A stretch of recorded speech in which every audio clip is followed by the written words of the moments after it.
Hi hello ಆತ್ಮೀಯ ಹೇ ಸೀತಾರಾಮ್ ವೀಕ್ಷಕರೇ, ನಾನು ನಿಮ್ಮವ ಇವತ್ತು ಮಲ್ಲಪ್ಪ ಜೋತ ಅವರು ತಮಗೆ ಇವತ್ತಿನ ಪ್ರಮುಖ ಸುದ್ದಿಗಳಿಗಾಗಿ ಆಹ್ವಾನಿಸ್ತಾ ಇದ್ದೇನೆ. ತಾವು ನೋಡಬೇಕು, ನೋಡೋ ಜೊತೆಗೆ ನಿಮ್ಮ ಅಭಿಪ್ರಾಯವನ್ನು ಹೊಂದಿಸ್ತಾ ಇರಬೇಕು. ಈ ಪ್ರಮುಖ ಸುದ್ದಿಗಳನ್ನು ನೋಡ್ತಾ ಹೋಗಿ, ಜೊತೆಗೆ ನಿಮ್ಮ ಅಭಿಪ್ರಾಯ ತಿಳಿಸ್ತಾ ಹೋಗ್ರಿ ಅಂತ ಹೇಳ್ತಾ ನೋಡಿ ಈ ಸುದ್ದಿಗಳೆಲ್ಲ ಬರ್ತಾ ಇದ್ದಾವೆ.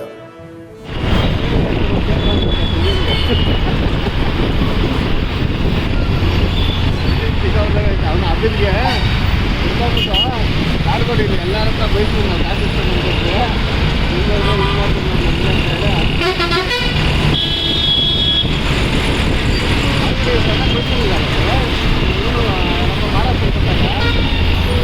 ಅಣ್ಣ ಸ್ವಲ್ಪ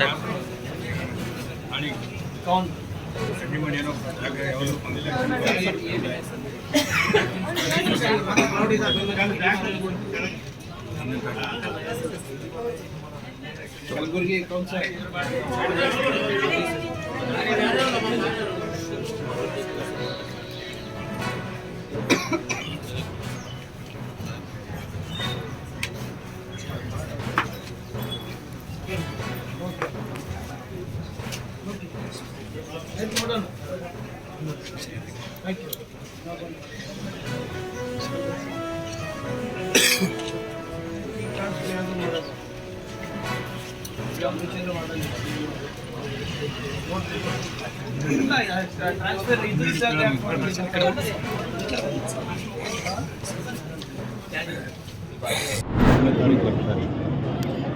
ಇನ್ನು 3ನೇ ಟೀಮ್ ಬರುತ್ತೆ, ಇನ್ನೊಂದು 4ನೇ ಟೀಮು ಬರುತ್ತೆ.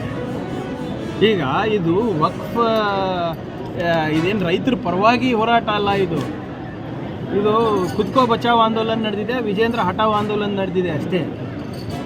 BJP ಸಿಂಬಲ್ ಹಾಕ್ತಾ ಇದ್ದಾರೆ ಸರ್. ಕಮಲಾ ಸಿಂಬಲ್ ಇದ್ದಾಗ ಅವ್ರ ನಾಯಕರ ಫೋಟೋ ಇರಬೇಕಾ ಇಲ್ಲ? ಯಾವ ನಾಯಕರ ಫೋಟೋ ಇದೆ? ಆಮೇಲೆ ಭಾಳ ಸ್ಪಷ್ಟವಾಗಿ ಅವರೇ ಹೇಳ್ತಾ ಇದ್ದಾರಲ್ಲ, ಅವನ ಕೈಲಿ ಆಗಲ್ಲ ಅಂತ. ಏಕವಚನದಲ್ಲಿ ಅವ್ರು ಹೇಳ್ತಾರೆ, ನಾವಲ್ಲ. ಸರ್, ಈ ಬಾರಿ ಅಧಿವೇಶನ ಅತಿ ಕಡಿಮೆ ನಡೀತಾ ಇದೆ. ಈ ದಿನದಲ್ಲಿ ಉತ್ತರ ಕನ್ನಡದ ಚರ್ಚೆ ಸಾಧ್ಯನಾ? ನೋಡಿ, ನಾವಂತೂ ಪ್ರಾಮಾಣಿಕವಾಗಿ ನಡೆಸೋದು ನಮ್ಮ ಜವಾಬ್ದಾರಿ. ಆದರೆ as ruling party it's hour main. ನಾವು ನಡೆಸ್ಲಿಕ್ಕೆ ತಯಾರಿದ್ದೇವೆ. ಉತ್ತರ ಕರ್ನಾಟಕ ಇರ್ಬೋದು, ಕರ್ನಾಟಕದ ಸಮಸ್ಯೆಗಳು ಚರ್ಚೆ ಮಾಡೋಕ್ಕೆ ರೆಡಿ ಇದ್ದೇವೆ. ಅವ್ರ ವಿರೋಧ ಪಕ್ಷದ ನಾಯಕರವರು ತಯಾರ. ಸಮಯ ಭಾಳ ಕಡಿಮೆ ಆಯಿತು ಅನ್ನೋದು ಕೆಲವರು ಆರೋಪ ಇದೆ. ನೀವು ದಯವಿಟ್ಟು ಈ ಆರೋಪ ಮಾಡಬಾರ್ದು. ನೀವು BJP ಅವಧಿನಲ್ಲಿ ಸದನ ಎಷ್ಟು ದಿನ ನಡೆದಿದೆ ವರ್ಸಸ್ ನಮ್ಮ ಅವಧಿನಲ್ಲಿ ಎಷ್ಟು ದಿನ ನಡೆಸಿದ್ದೀವಿ ನೋಡಿ. ಅವರು ಮಿನಿಮಮ್ಮು ನಡೆಸಿಲ್ಲ ಅವ್ರ ಅವಧಿಗಳಲ್ಲಿ. ನಾವು ನಮ್ಮ ಏನು ಮಿನಿಮಮ್ಗಿಂತ ಜಾಸ್ತಿ ನಾವು ನಡೆಸಿದ್ದೇವೆ. ನಿಮ್ಗೆ ನೆನಪಿರ್ಬೋದು, ಇದೇ ಬೆಳಗಾವಿ ಅಧಿವೇಶನದಲ್ಲಿ ಅವ್ರ ಸರ್ಕಾರದಲ್ಲಿ JP ನಡ್ಡಾ ಬಂದಿದ್ದಾರೆ ಅಂದ್ಬಿಟ್ಟು 3 ದಿನ ಅಧಿವೇಶನ ಕಟ್ ಮಾಡಿದ್ರು. ನಾವು ಬಾಯ್ ಪಡ್ಕೊಂಡ್ವಿ, ಮಾಡಬೇಡ್ರಪ್ಪ ಹಿಂಗೆ. ಯಾರು ನಿಮ್ಮ ರಾಜ್ಯಾಧ್ಯಕ್ಷರು ಬಂದರೆ ನಮಗೇನು ಮಾಡೋದಿದೆ? 2 ದಿನ ಆದಮೇಲೆ ಬರಲಿ ಅಂದ್ರೂ ಮಾತು ಕೇಳಿದ್ರ ನಮ್ಮದು. We are ready for discussion on any matter. ರೈತರದ ಬಗ್ಗೆ ಚರ್ಚೆ ಮಾಡೋಕ್ಕೆ ರೆಡಿ ಇದ್ದೀವಿ. ಈ ಉತ್ತರ ಕರ್ನಾಟಕ ಅಂದರೆ ಉತ್ತರ ಕರ್ನಾಟಕ, ಕಬ್ಬು ಬೆಳೆಗಾರರು ಅಂದರೆ ಕಬ್ಬು ಬೆಳೆಗಾರರು, ತೊಗರಿ ಅಂದರೆ ತೊಗರಿ, ವಕ್ಫ್ ಅಂದರೆ ವಕ್ಫು, ಮೂಡ ಅಂದರೆ ಮೂಡ. ನೀವು ರೆಡಿ ಇರಿ ಅಂತ ಅಷ್ಟೇ ಸರ್. ಕಬ್ಬು ಬೆಳೆಗಾರರು ಭಾಳ ಸಮಸ್ಯೆ. ಈಗ ಚಿಂಚೋಳಿಗೂ ಕಬ್ಬು ಕಬ್ಬು ಬೇರೆ ಕಡೆ ಹೋಯ್ತೀವಿ. ಅಟ್ಲೀಸ್ಟ್ ನಮ್ಮ ಇಲ್ಲಿ 3-4 ಕಬ್ಬುಗಳಲ್ಲಿ ಇನ್ನೂ ರೇಟ್ ಫಿಕ್ಸೇಷನ್ ಇಲ್ಲ. ಆಲ್ರೆಡಿ ಅವರು ಇದು ಸ್ಟಾರ್ಟ್ ಮಾಡಿ. ನಮ್ಮ ಕಬ್ಬದು ಏನೂ ತೊಂದರೆ ಇಲ್ಲ, ಆಗಲೇ ಅಲೋಕೇಶನ್ ಆಗಿದೆ. ಅದು ಫಿಕ್ಸೇಷನ್ ಆಗುತ್ತೆ, ಆ್ಯಸ್ ಪರ್ ಪ್ರೋಸೆಸ್ ಆಗಲೇಬೇಕು. ಆಮೇಲೆ ಕಡಿಮೆ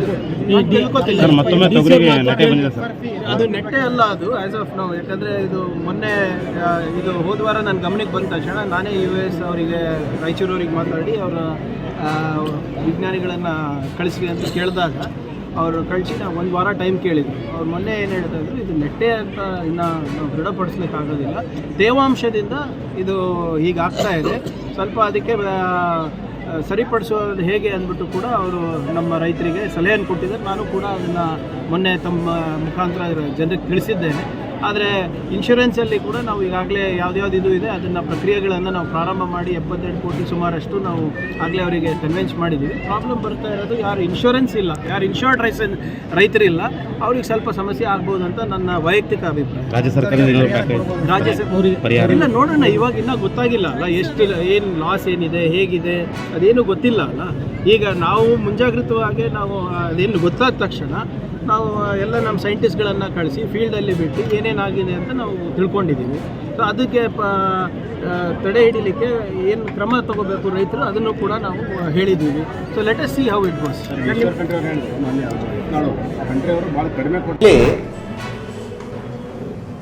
ಇದು ಕೇವಲ ರಾಜ್ಯ ಸರ್ಕಾರ ಮಾಡಿದರಷ್ಟೇ ಅಲ್ಲ, ಕೇಂದ್ರ ಸರ್ಕಾರದ ಜವಾಬ್ದಾರಿಯೂ ಕೂಡ ಇದೆ.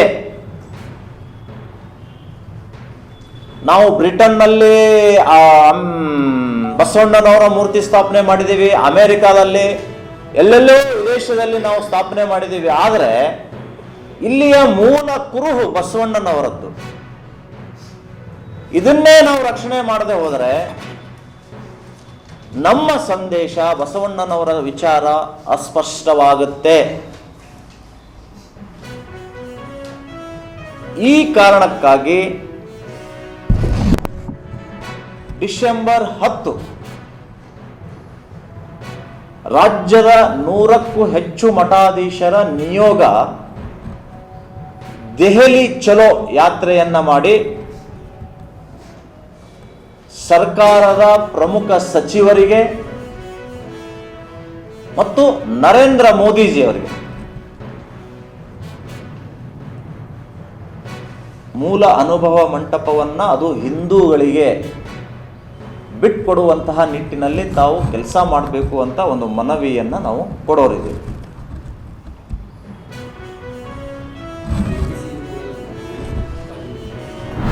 ಇಲ್ಲಿವರೆಗೆ ತಾವೆಲ್ಲ ಸುದ್ದಿಗಳು ನೋಡ್ತಾ ಬಂದ್ರಿ, ನೋಡಿದಿರಿ. ನಿಮಗೆ ಖುಷಿನೂ ಆಗಿರ್ಬೋದು, ಅಥವಾ ಒಂದು ಸಂತೋಷ ಆಗಿರ್ಬೋದು, ಅದು ದುಃಖನೂ ಅನಿಸ್ಬೋದು. ಯಾಕೆ ಸುದ್ದಿ ಹಾಕಿದಾರಪ್ಪ ಅಂತ ಅನಿಸ್ಬೋದು. ಏನು ಅನಿಸಲ್ಲ ನಿಮಗೆ, ನಿಮ್ಮ ಅನಿಸಿಕೆಗಳು ನಮ್ಗೆ ಭಾಳ ಪ್ರಮುಖ. ಈ ಸುದ್ದಿಗಳು ನಿಮ್ಗೆ ಏನು ಅನಿಸಿದು ನೀವು ಕಾಮೆಂಟ್ ಬಾಕ್ಸಲ್ಲೇ ಹೇಳ್ತಾ ಇರ್ರಿ. ಜೊತೆಗೆ ಎಲ್ಲಕ್ಕಿಂತ ಹೆಚ್ಚಿಗೆ ಇದನ್ನು ಶೇರ್ ಮಾಡ್ತಾ ಇರ್ರಿ ಈ ನ್ಯೂಸ್ಗಳನ್ನು. ಜೊತೆಗೆ ಏನಪ್ಪ ಅಂದ್ರೆ ಹೇ ಸೀತಾರಾಮ್ ನಿರಂತರ ನೋಡ್ತಾ ಇರ್ರಿ. ಹೇ ಸೀತಾರಾಮ್ ಸತ್ಯದ ಕೈಗಳೇ ವಂದನೆಗಳು.